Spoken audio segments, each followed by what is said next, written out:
Haru Mutasa is live for us in Nigeria's capital, Abuja. Haru, this was coming to a point of potential disaster. Tell us about how things managed to turn around.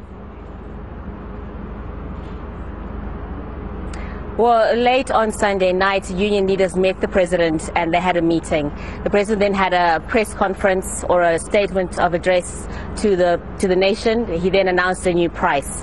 Unions then had their own separate meeting, and then they came out and then they said they had suspended the strike. Now, people kind of expected this to happen. They expected some kind of compromise. The problem now is that Nigerians are still paying 50% more than what they used to pay before the fuel subsidies were removed. So it's still expensive and a lot of people are still concerned.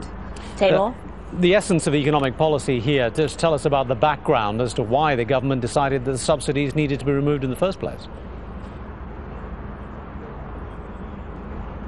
Well, they've been under a lot of pressure from the IMF and the World Bank, for example, to try and remove these subsidies. And the government's argument to the Nigerians is that they're wasting a lot of money. They could save up to about $8 billion a year from these subsidies, and these go to developing the economy, the infrastructure, and just basically uplifting the life of the country's poorest. The problem now is there's so much corruption in Nigeria. A lot of people don't believe that officials are actually serious about tackling corruption. So that was the one thing also that was in the back of people's minds, a lot of the anger. And to be honest, I've spoken to people right now, they're saying that all this is rubbish. They're saying what guarantees that this money that's going to be saved will go towards the people. People are concerned, they're angry right now, and as I'm speaking, some people have been on the streets venting their concerns about this recent decision. Well, actually, that was going to be my next question, Haru. I mean, it seems as if the leaders have come to a conclusion.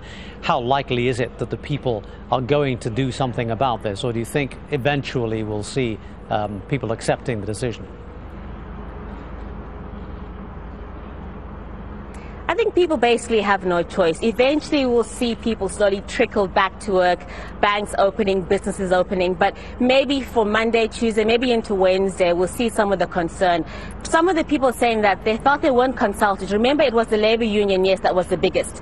But there were other groups as well, like Occupy Nigeria, for example. Other groups also taken to the streets. They felt sidelined, they say. They said this agreement was decided upon without them even being consulted. They're angry and they're threatening to carry on protesting. Whether they'll do that, we'll only know either tomorrow or on Tuesday or Wednesday. All right, Haru Mutasa, live in Abuja. Thanks, Haru.